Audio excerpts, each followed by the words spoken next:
Hey guys, Complexity MoonMeander here with another complexity content. Today we're going to be learning Ember Spirit middle. I'll be doing a series of Ember Spirit guides. The reason being this is going to be a series of guides is because Ember Spirit is a very interesting hero in that he can go different skill builds versus different matchups. And today the matchup we're going to learn is versus Templar Assassin. Templar Assassin is one of the strongest mid laners, and he actually beats Ember Spirit. She actually beats Ember Spirit 9 out of 10 times. It really depends on rune luck and the block. And equal skill TA should win against Ember Spirit. But if Ember Spirit can catch TA with her pants down and put it out of position, Ember Spirit has kill potential on Templar Assassin. Alright, so the matchup, you always want to rush a Poor Man Shield, Branch, 2 Tangles pulled from your allies. It's very core on Ember Spirit. It's built, it's a must-have.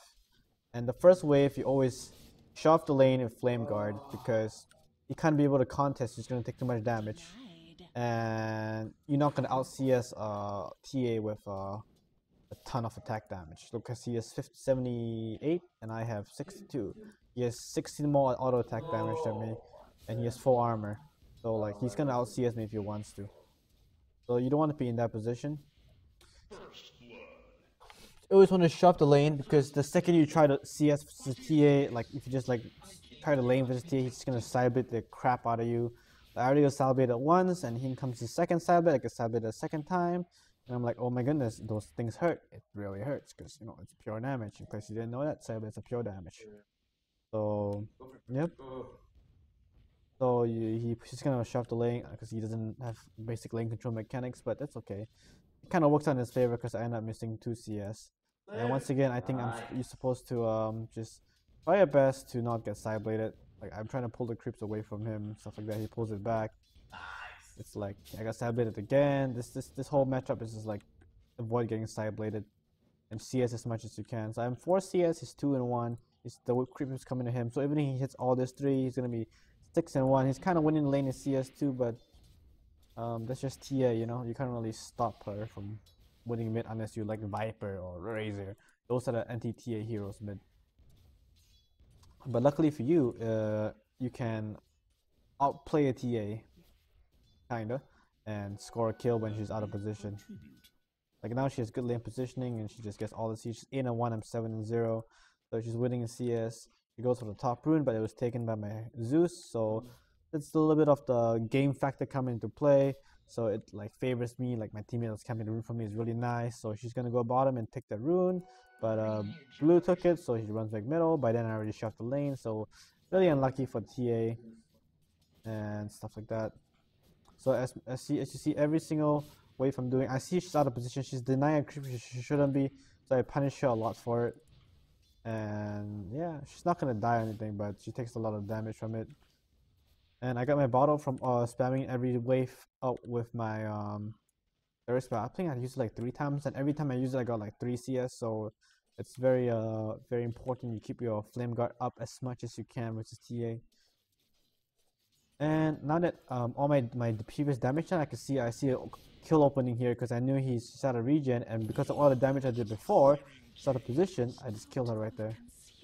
You see, even though like I killed her, like it was still pretty close. I left with 30 HP because Melt Strike and Refraction does a ton of damage. And yeah, that's pretty much how you lane Ember vs T. And this is a skill build you go, by the way. You max your E and you go your Q. And I think I kill her again later. I wait for my bottle, I play passive, I'm just chilling, she's boxing me out, my bottle crow is coming.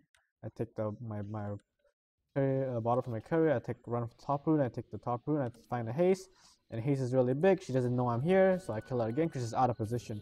She's not near her tower. She kind of man up on me because she's killed wrongly. He is supposed to go 2 levels, so I kill her here, I bottle up, and she dies again because of a lucky haste rune. And then once Ember gets 2 kills on the mid lane, including first blood, you just kind of like, even after like the exchange, I still couldn't kill her, even though I'm 2 levels ahead of her because she's TA. This is showing the power of TA that I couldn't kill her. But if she's out of position, like let's say she's here, I can definitely kill her. So I see the rune's been taken, so I don't have a rune to deal with. Ah, walk back middle, chill again. I think I'm gonna show one more death from the TA. Show what I did here. And an important note to kill TA too is you want to use your flame guard to take off her refraction, not your searing chains, because the searing chains come in pulses of damage. 60 damage per second, so 60 and then 60 again for the second. So when the flame guard burns off the refraction charges, then you use your searing chains 120 magic damage to kill him. That's what you're supposed to do. I see many Ember Spirits just because the TA is here and you're here, you flame guard, you walk up, they use Searing Chains way too early. As a result, one of the damage instances, the 60 damage proc, is blocked by one of her refraction charges.